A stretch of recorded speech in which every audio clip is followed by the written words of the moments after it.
So today we're celebrating the 4th of July, where the Declaration of Independence was signed in 1776, saying that America can break off and be free, and that everybody has a chance at a happy life, freedom, and independence. Okay, so what do we do on the 4th of July here in America? We have parades, we have barbecues, we celebrate, we have fireworks. Be safe with the fireworks, everybody. And I'm starting my morning off with this from Whole Foods. It is a very dark chocolatey cold brew over ice. Cheers.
Okay, I'm back home now, you guys. I'm back home. Still got my delicious chocolate iced coffee. Well, actually, it's a cold brew, chocolate cold brew. The guy that makes it at Whole Foods has been there a long time. I love him. Every drink he makes is like so superb.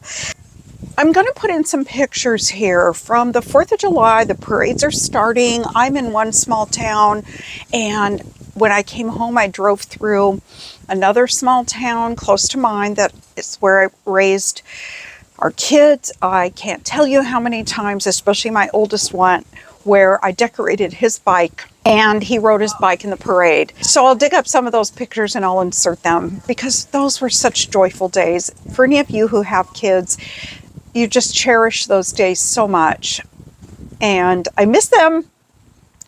He now lives in California and he's 34 years old, but I still have the other one close by. Anyway, I wanted to tell you an update. For those of you who are interested and following about my mother, I'm my mom's caretaker. I have been for many years. She has Alzheimer's. And it started with a diagnosis of dementia, and then dementia led to Alzheimer's, and then she had a whole workup at the Brain Wellness Clinic in Seattle and MRI and lots of further testing, which showed vascular dementia and possibly Lewy body, but they can't verify that one.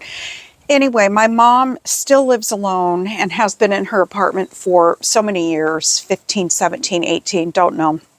Don't remember. But she does not want to move. So we can all understand that. And she really needs to move because a lot of things are happening that aren't safe. And like opening her door at night or sitting outside. She's not a wanderer, but she'll sit outside all day long now in the summer, forget to drink water, gets up from sitting outside and is disoriented and has to ask her neighbors which is her apartment. So although her manager cannot force her to leave, her manager has written a letter and encouraged her to consider moving into a safer place. She has also fallen a few times, and the last time she really hurt her pelvis and tailbone and had to be taken out on an ambulance.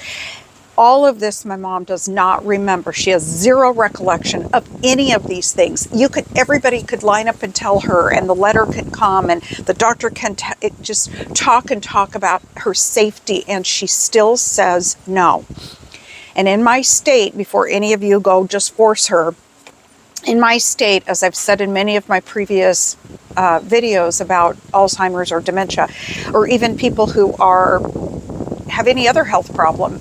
In our state, people can say no. They do not have to be forced against their will or physically forced and carried into a long-term care facility, into rehab, into anything, well, other than jail. So, yeah, that makes it really difficult. The doctors at the Wellness Brain Clinic have encouraged her for at least the last, 18 months or 2 years. Over and over again, they say the same thing. You really need to move, Frances. You really need to move. But I did bring my mom, with the help of her sister, my aunt, to another adult family home that deals with patients with dementia and other things. And I loved it. I just got a text today from the owner who said, I spoke with the other co-owner, her husband, and we would like to accept your mother. Now, the thing is that's tricky and difficult for people with adult family homes is most of them charge what's called private pay, and they can charge $8,000, $10,000, $12,000 a month. Yes, you heard me right. $8,000, $12,000, $15,000 a month is average here in the United States for somebody to be in a facility that provides all their meals, gives them their medication, provides entertainment for them, and takes care of them.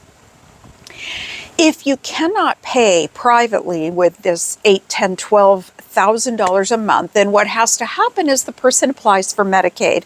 My mom has been on Medicaid, which is provided by the state, for many years. So her insurance is Medicaid, and not every adult family home has to accept Medicaid patients because their return on the daily rate of what they get back is peanuts.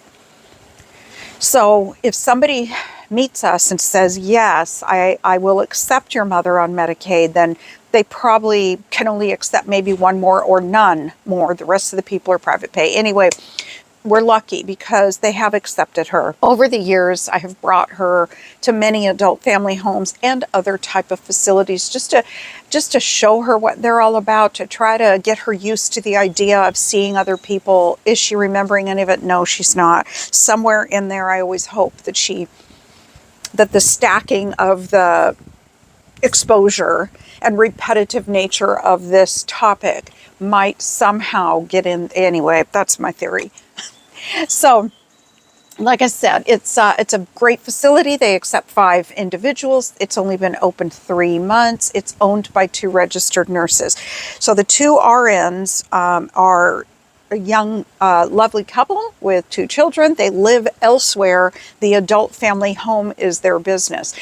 A lot of other places, the people live there who own it. They, do everything from there, but it's not the case for this situation here.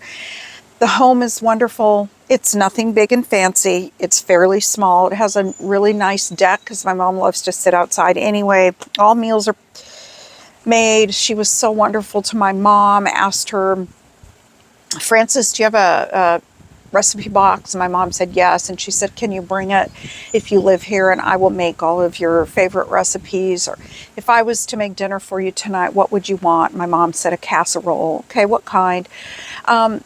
It's just an amazing place, and it's safe, and they give medication and round-the-clock care. But my mom the whole time kept saying, I don't want to be here. I'm not going to live here.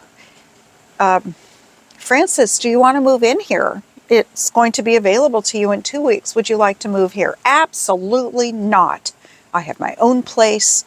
Can't I just live my goddamn life? My mom is obstinate, stubborn. She has no awareness of how unsafe it is with the things that she's doing, that she's a falls risk. Anything that happens, she doesn't remember anyway. The memory is limited to 30 seconds, 1 minute, 2 minutes, not even 2 minutes. So after we left, and my aunt, who lives 7 minutes from this place, we all left and talked about it. And my mom was confused because she already forgot once we left the parking lot and down the street where we were. What did we visit? I don't know what you're talking about. Of course I don't want to move. I already have my own apartment. This is challenging, and if anybody's been through this, especially where you live in a state that you cannot force them, but instead what you have to do is bring the help in. So you're to bring, the state will pay for people to come in, physical therapy, occupational therapy, dietary, caregivers. They will bring that help in. But when it does get to a point where your family member truly, it's a safety issue, and they're walking out and opening doors in the middle of the night and starting to have delusions and hallucinations, then they need more than that. And they need more care, and they need somebody to watch over them 24 hours a day. This place does their laundry, does all the cooking, has a library, game night. It would be perfect. So let's just hope that this works out. I've got a couple weeks and one more doctor appointment up at the Brain Wellness Clinic in Seattle, and I'm going to really hope that this works out. But as I was saying, if any of you are dealing with this, could you please help me and let me know how this transition turned from an obstinate no in a state that doesn't have to make them go to, as long as they're verbal and understanding this, to acceptance. How did you get to that? How did you make it work? I would love to hear about it. Okay, so on to the rest of our 4th of July, you guys. I found a recipe, and earlier today went to Whole Foods and picked up a few things and got I'm still drinking this. And I found a recipe that I would like to try, and I wanted to go over this recipe with you, and I want to show it to you as I make it. Okay, this is called the American Flag Taco Dip, Patriotic for the 4th of July. Check this out, you guys. I hope you can see it because I use my tablet at night, and it's got that darker, the blue light filter on here.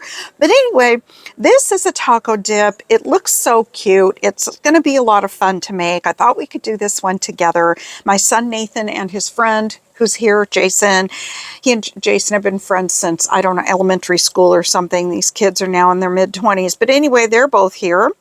And they're going to barbecue the meat, the burgers, and they're going to barbecue the salmon burgers. I'm going to make this. We're probably going to have some corn. So what's in here? A couple of packages of light cream cheese softened, 1 jar of chunky salsa, 1 cup of light sour cream, 2 cups of shredded 4-cheese Mexican or cheddar cheese, a half a cup of chopped green onions, a bag of the blue corn tortilla chips, plus more for serving, and I got some crackers too. 8 ounces of Monterey Jack cheese shredded, 1 deli slice, white cheddar cheese or similar. I think that's for the stars. Oh man, I guess I better find a little star cookie cutter. 1 cup quartered grape tomatoes and 1 red bell pepper chopped. All right, so that is all of it. It looks so delicious. It's going to be fun, and I'll see you in the kitchen.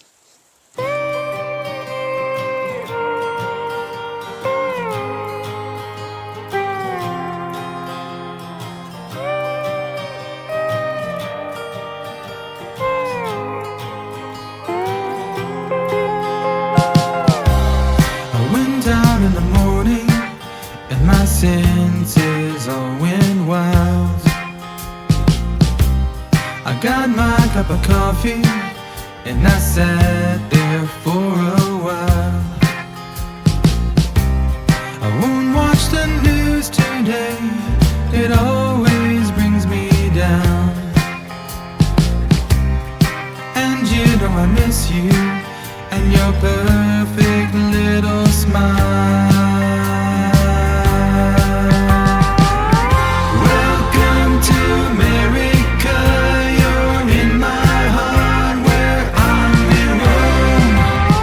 Well,